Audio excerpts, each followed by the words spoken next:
अखिल भूमंडलीय सर्वशिरोमणि मुनि समाज के संस्थापक आदि मुनीश्वर योगेश्वर सदगुरुदेव शिव मुनि महाराज की जय। उपस्थित मुनि वृंद, साधु सज्जन वृंद, संत वृंद, साधक वृंद, आध्यात्म ज्ञान के जिज्ञासुओं और प्रेमियों, सभी श्रोता वृंद, आप सबको मेरा कोटिशः नमन, सप्रेम जय जीव। तो आध्यात्म की चर्चा चल रही है और हम लोग सदगुरुदेव शिव मुनि महाराज रचित ग्रंथ सत्य सुंदर और स्वतंत्र विचार पर चर्चा कर रहे हैं। अध्याय 7 पर चर्चा हो चुकी है। ईश्वर के भक्तों की मुक्ति पर खूब चर्चा हुई है ना।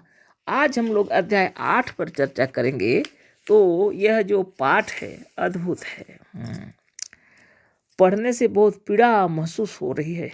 एक बार तो हम सोच रहे थे क्या करें, इसको पढ़ें या ना पढ़ें, लेकिन सदगुरुदेव जो लिखे हैं तो उसको पढ़ लेते हैं हम लोग। इसको पढ़ करके भी पार कर देना है। इस पर चर्चा करके बारंबार मन को इसमें उलझा के कोई फायदा नहीं है ना। लेकिन जो सत्य है सदगुरुदेव वही लिखे हैं। किसी जमाने में ऐसा हो रहा था। एक धर्म के लोग दूसरे धर्म के लोगों को बहुत सताया करते थे, बहुत पीड़ा पहुंचाते थे, है ना। यदि सचमुच में ईश्वर होते तो लोग एक दूसरे को ऐसी पीड़ा कभी नहीं पहुंचा सकते। आज भी लोग एक दूसरे को पीड़ा पहुंचाते हैं, है ना। आज भी एक दूसरे को मार देते हैं। यदि सचमुच में ईश्वर होते तो क्या ऐसी घटनाएं होती? कभी नहीं होती, है ना। एक मनुष्य दूसरे मनुष्य को इतना सताता है। कितने जघन्य अपराध होते हैं इस जगत में। अगर सचमुच में ईश्वर होते ऐसा कभी नहीं होता, है ना। बहुत पीड़ित बातें लिखे हैं सदगुरुदेव और हृदय दहल जाता है। तो पढ़ना भी मुश्किल ऐसा मालूम पड़ रहा है, लेकिन पढ़ देते हैं हम और विचार करेंगे आप सब कोई, है ना। तो हत्यारा मजहब और उसकी पैशाचिकता। मनुष्य है या पिशाच? आप देखिए, हत्यारा है ये मजहब और उसकी पैशाचिकता भी। इतना पीड़ा पहुंचाने का, बाप रे बाप, मनुष्य होकर ऐसे होते हैं लोग। तो खैर पढ़ना है, हम पढ़ते हैं। मनुष्य जाति का सबसे बड़ा दुश्मन इस वक्त धर्म है, संप्रदाय है या मजहब है। यहाँ धर्म से मतलब कर्तव्य से नहीं, मजहब से है। यहाँ जो धर्म की बातें, संप्रदाय की बातें हैं, वो स्वभाव और धर्म से मतलब नहीं है, यह संप्रदाय से है। मजहब संप्रदाय से मतलब है, धर्म तो मतलब स्वभाव होता है, यहाँ उससे मतलब नहीं है। यहाँ एक मजहब बोल करके एक संप्रदाय गढ़ा गया है, एक संप्रदाय से है ना। सबसे पहले गुलामी की बुनियाद धर्म और ईश्वर ने डाली है। जो गुलामी की बुनियाद यानी नींव कहाँ से शुरू हुआ? धर्म और ईश्वर से शुरू हुआ है। यहीं से गुलामी शुरू हुई है। यदि ईश्वर को लोग मानते थे तो गुलामी भी नहीं करते, है ना। और धर्म और संप्रदाय भी गढ़ डाले हैं। यह काल्पनिक धर्म और ईश्वर यदि संसार में न होते तो संसार में मनुष्य जाति के भीतर गुलामी की सृष्टि ही न होती।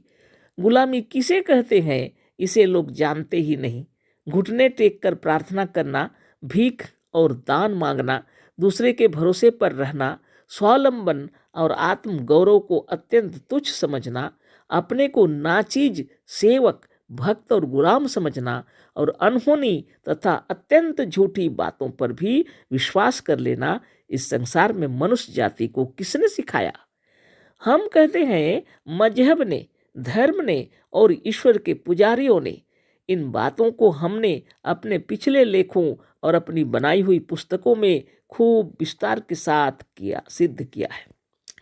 इस हत्यारे धर्म और मजहब ने कितनी निर्दयता दिखलाई है, मनुष्य जाति का कितना संहार किया है। किस तरह से एक भाई के खून को पी जाना एक दूसरा भाई दूसरे मजहब में चले जाने के कारण पुण्य समझता था। बाप रे बाप। इसे हमने बड़े विस्तार के साथ अपनी पुस्तकों और पिछले लेखों में दिखलाया है। झूठे और काल्पनिक स्वर्ग की लालच में मजहबी नेताओं ने मजहबी राजाओं और महाराजाओं ने तथा ईश्वर के भक्तों और पुजारियों ने बराबर खून की नदी बहाई है। इन ईश्वर के भक्तों और मजहबी किताबों के डर से मनुष्य जाति का विचार स्वातंत्र्य, स्वाधीनता, स्वावलंबन और आत्मचिंतन धीरे धीरे सर्वथा नष्ट हो गया है। जिस मजहब और धर्म पर इस मनुष्य जाति का बड़ा विश्वास है, उसकी काली करतूतों पर विचार करने के लिए हम यहाँ पर एक लेख श्री शीतल सहाय बीए का उद्धृत करते हैं। शीतल सहाय जी जो बीए लिखा हुआ है, पढ़े थे, डिग्री है ना, तो उनके बारे में ग्रेजुएट व्यक्ति हैं, है ना। आशा है कि हमारे विज्ञ पाठक इस पर विचार करेंगे। इससे यह भी प्रकट होगा कि इस विचार के हम अकेले नहीं हैं। तो कुछ महान व्यक्तित्व के व्यक्ति हैं, कोई शीतल सहाय जी, उनके बारे गुरुदेव लिख रहे हैं, है ना। कहते हम ही नहीं, बहुत से ऐसे लोग भी हैं हमारे विचारों के। तो गुरुदेव की महिमा बनी रहे, हम लोग पढ़ लेते हैं, है ना। धैर्य शक्ति उत्पन्न हो हृदय में आत्मदेव, हम तो यही कह रहे हैं। आगे पढ़ना तो मेरे वश की बात भी नहीं लग रही, खैर पढ़ लेते हैं, पढ़ के पार करेंगे। हमने पहले भी लिखा है और आज भी लिखते हैं कि यदि संसार में ईश्वर और मजहब की कल्पना ना हुई होती तो यह संसार काल्पनिक नहीं, एक सच्चा स्वर्ग होता और सब लोग अब तक जीवन मुक्त और स्वतंत्र होकर जीवन का सच्चा आनंद लेते होते। पर इस निर्दय धर्म और मजहब ने संसार को नरक बनाकर अपने भक्तों और पुजारियों को किस तरह से पिशाच बना रखा है, इसे नीचे पढ़िए। पश्चिम में धर्म के नाम पर भयंकर से भयंकर दुराचार हुए हैं। जो लोग रोमन कैथोलिक धर्म नहीं मानते थे वह विधर्मी समझे जाते थे। ईसा की 16वीं सदी में ऐसे लोग किसी खंभे में मजबूती से बांध दिए जाते थे। उनकी गर्दन तक लकड़ी चुन दी जाती थी और आग लगा दी जाती। इसके बाद जब उसकी लाश आधी जल जाती थी तब कैथोलिक लोग उसे टुकड़े टुकड़े काटकर अग्नि में डाल देते थे।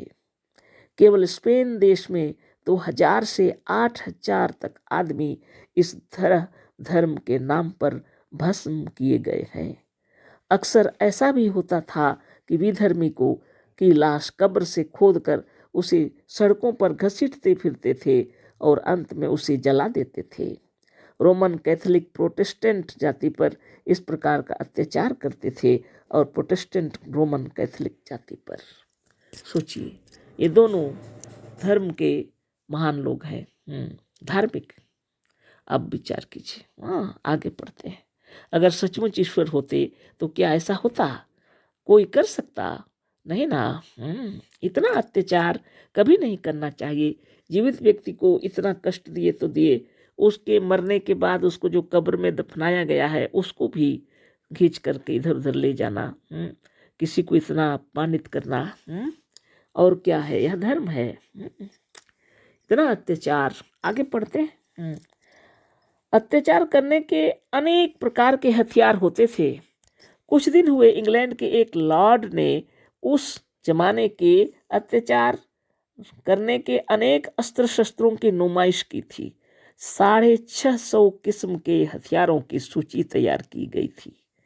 इस सूची को पढ़कर रोंगटे खड़े हो जाते हैं। आगे हम इन हथियारों में से चंद के नाम देते हैं, कुछ के नाम देना, ज़्यादा के नहीं। कांटेदार कालर, मांस नोचने का चिमटा, अंगूठा पीसने का पेंच, मुंह दागने के लोहे के कोड़े, जबान निकालने का यंत्र, अंतड़ियां निकालने के लिए कांटे का गुच्छा, मुंह में घुसेड़ देने के लिए लोहे का अंडा, हड्डियां तोड़ने का चरखा, हाथ और पैर खींचने का यंत्र, लोहे की स्त्री की मूर्ति जिसे गले लगाने से आदमी की आंखें फूट जाती थीं और उसके शरीर में सैकड़ों कांटे घुस जाते थे। बाप रे बाप। सताने का सबसे सहज तरीका यह था कि आदमी के हाथ पीछे बांध देते थे और उसे सिर की तरफ जितना उठा सकते थे उठाते थे। दोनों हाथों की कलाई में रस्सी बांध दी जाती थी और इस रस्सी को गराड़ी में डालकर जो किसी ऊंचे स्थान में बंधी रहती थी नीचे से खींचते थे। उसका परिणाम यह होता था कि मनुष्य का सारा बोझ उसके उल्टे हाथों पर पड़ता था। रस्सी को खींचकर अभागे मनुष्य को गहराई पर ले जाते थे और कभी कभी आदमी के पैरों में वजनी पत्थर भी बांध देते थे। गहराई के पास जब अभागा पहुंच जाता था तो एकदम छोड़कर बीच ही में रोक लेते थे। इससे हाथों के ऊपर एकदम बहुत जोरदार धक्का लगता था। यह क्रिया कभी कभी 2-2, 3-3 घंटे तक बराबर होती थी और जब तक वह आदमी रोमन कैथोलिक धर्म को स्वीकार नहीं करता था उसे सताया जाता था। कहाँ का ईश्वर बताइए, भगवान। ये है धर्म। उफ। दूसरा तरीका सताने का यह था कि आदमी को सीढ़ी में ऐसा बांधते थे कि उसका सर उसके पैर के नीचे जाता था और सीढ़ी में उसका शरीर इतनी मजबूती से बांधा जाता था कि रस्सी शरीर के मांस में घुस जाती थी। उफ। उसके मुंह में एक ऐसी सड़सी डाल दी जाती थी कि उसका मुंह बंद ना हो सके। फिर उसके मुंह में अंदर कपड़े के चिथड़े भर देते थे। फिर मुंह के ऊपर पानी के छींटे डालते थे। थोड़ी देर में सांस फूलने से आदमी बेताब होकर मर जाता था। कभी कभी जबान खींच ली जाती थी। कभी चेहरे के ऊपर लाल लाल लोहे से दाग दिया जाता था। कभी पानी में डुबो देते थे और कभी जलते तवे पर खड़ा करते थे। बताइए, ये है धर्म। कल आगे पढ़ेंगे। इनको कभी मन में नहीं लेना, है ना। ये पुराने जमाने में ऐसे हो रहा था, लेकिन अभी भी होता है। लेकिन धर्म कहाँ गया और ईश्वर कहाँ गए, वो भगवान कहाँ गए जिसको कृपा सिंधु दया सागर दीन दयाल कहते हैं। आप भी सोचते होंगे यह कौन सा पाठ है। हाँ यह क्या सत्संग है ना, क्या है। लेकिन मैं क्या बताऊं, सदगुरुदेव हम लोग के अंतरात्मा को झिंझोड़ देना चाहते हैं, झकझोर देना चाहते हैं कि देखो धर्म और मजहब के नाम पर कितना अनर्थ हुआ है। कितना हृदय विदारक कार्यक्रम हुए हैं, है ना। इसलिए लिखे हैं गुरुदेव, ताकि हम लोग को मालूम हो जाए कि यह सब जो कुछ नरसंहार हुआ है धर्म के नाम पर, यह पिशाच भी इतना तो खराब ही नहीं होंगे जितना खराब हुआ है ना। इसलिए गुरुदेव शीर्षक दिए हैं, अध्याय 8 है और शीर्षक है हत्यारा मजहब और उसकी पैशाचिकता। जितना कार्यक्रम हुआ है ये धर्म के नाम पर हुआ है। और हम लोग इसको खाली पढ़ के पार कर देना चाहते हैं। कौन इसके पीछे दिमाग चटाएगा। यह सत्संग नहीं है, लेकिन हमारे हृदय को झंझोड़ दिए हैं गुरुदेव कि देखो धर्म के नाम पर तुम जो इतने प्रसन्न होते हो, आत्मा को जानते नहीं, है ना। इसीलिए सदगुरु लिखे हैं। चलिए आगे पढ़ते हैं हम लोग, है ना। तो पहले जो लिखे थे और हम उसको दोबारा नहीं पढ़ेंगे, आगे पढ़ रहे हैं। सन 1915 नहीं है, सन 1015 से सन 1292 तक ईसाइयों ने हजरत ईसा की कब्र पर कब्जा करने के लिए अनेक बार यरूशलेम पर चढ़ाई की और मुसलमानों से लड़ी। अब मुसलमानों से लड़ने गए हैं। ईसाइयों की सेना जिस भयंकरता और निर्दयता से लड़ती थी, संसार के इतिहास में उसके सदृश कोई भी लड़ाई नहीं हुई। पहले आक्रमण में जब यरूशलेम पर ईसाइयों ने कब्जा किया तो ना उम्र का ख्याल किया ना स्त्रियों का। बच्चों को उठाकर यह लोग पत्थर पर पटक देते थे और भेजा निकाल लेते थे, या बच्चों को उठाकर कोठे पर से घुमाकर जमीन पर दे मारते थे। स्त्रियों के साथ बलात्कार करते थे। यरूशलेम की सड़कों पर अरबों का खून इतना भरा था कि घोड़ों के टखने डूबते जाते थे। इस प्रकार की लूट मार 1 हफ्ते तक जारी रही। एक प्रत्यक्षदर्शी ने लिखा है कि दूध पीता बच्चा भी हत्यारों के आघात से नहीं बचा। कितने निर्दयी थे, देखिए केवल धर्म के नाम पर हो रहा है। आगे पढ़ते हैं। धर्म के नाम पर बड़े बड़े संग्राम होते थे। रोमन कैथोलिक लोगों ने ईसाई सन की 13वीं शताब्दी के आरंभ में अल्बिजेंसिस नाम के संप्रदाय को, जो पोप के विरुद्ध था, काफिर कहकर उन पर जिहाद बोल दिया। पोप ने घोषणा कर दी कि जो अल्बिजेंसिस लोगों के खिलाफ युद्ध में शामिल होगा और शहीद होगा उसे स्वर्ग मिलेगा। जो बच जाएगा उसे 2 वर्ष तक पूजा करने का पुण्य होगा। 20,000 सरदार 2 लाख सिपाही इस फौज में दाखिल हुए। स्वर्ग मिलेगा जो, है ना। इस लड़ाई का वर्णन निम्नलिखित शब्दों में दिया गया है। हमारे आदमी इस बात की परवाह नहीं करते थे कि उनकी तलवार के सामने किस उम्र का आदमी है, पुरुष है या स्त्री, बुढ़ा है या जवान।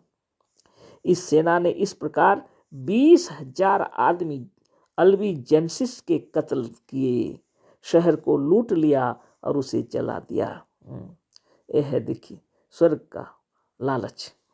आगे देखिए, उसी युग की बात है कि कैथोलिक धर्मावलंबियों की सेना ने मनस्टर नाम के नगर पर आक्रमण किया और अनबैप्टिस्ट संप्रदाय के मनुष्यों को निर्दयी होकर काट डाला। पुरुष और स्त्रियों को कोठे की खिड़की से गिराते थे और नीचे सिपाही उसे भालों पर रोक लेते थे। इन्होंने इस संप्रदाय के 3 नेताओं को पकड़कर एक लोहे के पिंजरे में बंद किया।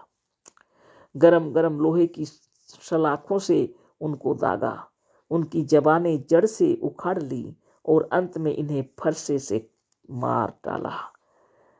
सेंट लैम्प्रेटी नाम के गिरजे की मीनार पर इनकी लाश पिंजरे में रख दी गई और वहां पर 3.5 शताब्दी तक रखी रही। लोगों को भयभीत करने के लिए, डराने के लिए भी किए जाते थे।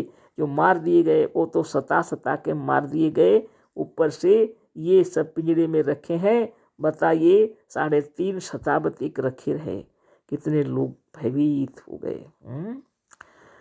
सन 1582 में सेंट बारथलामो के जन्मदिन के अवसर पर एडमिरल कालिसी को, जो ह्यूगनो संप्रदाय के नेता थे, एक कैथोलिक सरकारी अफसर ने मार डाला और उसके बाद प्रोटेस्टेंट लोगों का बकायदा कत्ल शुरू हो गया। दूसरे दिन दोपहर के पहल सिर्फ पेरिस में 2000 प्रोटेस्टेंट मारे जा चुके थे। जब इस कत्ल का समाचार कैथोलिक धर्म के केंद्र रोम में पहुंचा तो वहां के गिरजे में खुशियां मनाई गईं और धन्यवाद की प्रार्थनाएं की गईं। लोरेन के कार्डिनल यानी बड़े पादरी ने राजा के पास बधाई भेजी और लिखा कि आपने बहुत साधुता और वीरता, बाप रे बाप, ऐसी बातें हो रही हैं। आगे देखते हैं, है ना। जो वीरता से काम किया, जो केवल पेरिस में ही नहीं बल्कि खास शहरों में भी कत्ल का हुक्म दे दिया। मुझे आशा नहीं थी कि आप इतना अच्छा काम करेंगे। देखिए, इस युद्ध में ज़्यादा से ज़्यादा 20,000 आदमी और कम से कम 10,000 आदमी मारे गए। बताइए, एक व्यक्ति जब मर जाता है, कोई कत्ल कर देता है, तो पूरे एरिया में क्या हालत होती है। और देख लीजिए, इसी के बदले में हेनरी चौथे ने पेरिस पर 1590 ईस्वी में आक्रमण किया और उसको घेर लिया। पेरिस निवासियों का भोजन बंद हो गया। उन लोगों को मजबूर होकर कुत्ते, बिल्ली और चूहों को खाना पड़ा। ये लोग मरे जानवरों और मरे आदमियों की हड्डियां कब्र से निकाल कर पीसते थे और उसके आटे की रोटी खाते थे। ओफ! इस घेरे में 13,000 आदमी भूखों मर गए और 20,000 ने ज्वर से प्राण गंवाए। कई स्थिति थी धर्म के नाम पर। और ईश्वर ऊपर से तमाशा देख रहे थे। सब कहते हैं ना, ऊपर में ईश्वर है। आगे पढ़िए, देखिए, स्पेन के राजा फिलिंग दूसरे ने यह प्रण किया कि वह प्रोटेस्टेंट लोगों को या तो रोमन कैथोलिक बनाएगा या उनकी भूमि को इस प्रकार बर्बाद कर देगा कि वहाँ कोई न रह सकेगा और न रहना पसंद करेगा। जितनी पैशाचिकता की कल्पना हो सकती थी सब अमल में आई। आदमी पकड़े जाते थे, उनके हाथ पैर मरोड़ मरोड़ कर उनके शरीर से अलग कर दिए जाते थे। जबान जड़ से निकाल ली जाती थी और आग जलाकर उसके ऊपर आदमी को लटका कर उस पर से झुलाते थे, जिससे वह धीरे धीरे झुलसे। प्रोटेस्टेंट भी इसका बदला लेते थे। उन्होंने रोमन कैथोलिक को पाया तो खूब सताया, कैथोलिकों को पाया तो खूब सताया। यह लोग रोमन कैथोलिक संप्रदाय के व्यक्ति को पकड़कर सर से पैर तक उसके शरीर को झुलसा देते थे, उसके पैर की खाल निकाल लेते और उसे हफ्तों तक काल कोठरी में डाल देते, जहाँ वहाँ पड़ा कराहता रहता। उसे फिर उठा मंगाते और उसको लिटा देते। उसके पेट पर एक मिट्टी का घड़ा उल्टा रखते थे। इस घड़े में कुछ चूहे डाल देते और घड़े पर कोयले की आग रखते थे। चूहे गर्मी से घबरा कर भागना चाहते और उसका पेट फाड़ डालते थे। चूहे उसके पेट में जो सुराख कर देते थे उसमें अंगारे डाल दिए जाते थे। फिर यह हुक्म होता कि जिंदा रहते ही इस आदमी का हृदय इसके वक्षस्थल से चीर कर निकाल लिया जाए और उसके मुंह में डाल दिया जाए। बाप रे! इसके बाद उसका सर काट लिया जाता और जिस गांव का वह रहने वाला होता वहां के गिरजे पर उसका सर लटका दिया जाता। क्या इन बातों के होते हुए भी आप मजहबी कीचड़ से निकलकर मुक्त होना नहीं चाहते? मजहब किसी तरह से भी मनुष्य जाति को सुख, शांति, मुक्ति, वैकुंठ और स्वर्ग नहीं दे सकता। इसे हम इसी पुस्तक में खूब विस्तार के साथ लिख चुके हैं और आगे भी लिखेंगे। जो लोग इन झगड़ों को छोड़कर सच्ची शांति और सच्ची मुक्ति को प्राप्त करना चाहते हैं, वे हमारे शांतिदायी विचार, मुक्त और स्वतंत्र होने का उपाय, वेदांत सिद्धांत और सच्ची शांति, सच्ची मुक्ति और सच्चा स्वराज प्राप्त करने का उपाय का नित्य पाठ करें। हम आपसे पूछते हैं, इतना तकलीफ किसी को देकर अगर स्वर्ग प्राप्त होता है तो ऐसे स्वर्ग को हम दूर से ही थूक देते हैं। छी, गलत बातें हैं वास्तव में, है ना। कौन ऐसे स्वर्ग में जाएगा? इतने लोगों को मार करके आप स्वर्ग जाना चाहते हैं? छोड़ दीजिए इन धन चक्रों को, है ना। सदगुरुदेव शिव मुनि महाराज की जय। अपने हृदय को शुद्ध, बुद्ध, निर्मल और निरामय कीजिए। ये तो पढ़ने का क्या, सुनने का क्या, ये बातें तो चर्चा के बाहर की चीजें हैं, लेकिन सदगुरुदेव लिखे हैं हमारी अंतरात्मा को झकझोर डालने के लिए कि कितना गंदा है यह। इसको क्या कहें हम, है ना। इसलिए यह धर्म नहीं, यह कीचड़ है ना। बिल्कुल हमारे पास शब्द नहीं है इसके लिए कि हम इसे क्या कहें, है ना। इसको छोड़ देना ही अच्छा है। स्वर्गस्थ हो जाइए, है ना। सर्वे भवन्तु सुखिनः, सर्वे सन्तु निरामय, है ना। इससे बढ़कर कुछ भी नहीं है। सर्वे भद्राणि पश्यन्तु मा कश्चित् दुःख भाग् भवेत्। अगर आप सचमुच में आत्मा को जानेंगे तो आपको किसी को पीड़ा पहुंचाने की इच्छा नहीं होगी, है ना। इसलिए ज्ञानी बनना पड़ेगा। आत्मज्ञान सबसे बड़ा ज्ञान है। ध्यान और तपबल से अपने आप को जानिए। एक छोटा सा कांटा भी घुस जाता है तो हमें कितनी परेशानी होती है। और देखिए हम लोगों ने क्या पढ़ा, बाप रे बाप। ये पाठ पूरा हो गया। कल दूसरे विषय पर चर्चा होगी। अशेष धन्यवाद, कोटिशः नमन, सप्रेम जय जीव। सद्गुरुदेव शिव मुनि महाराज की जय।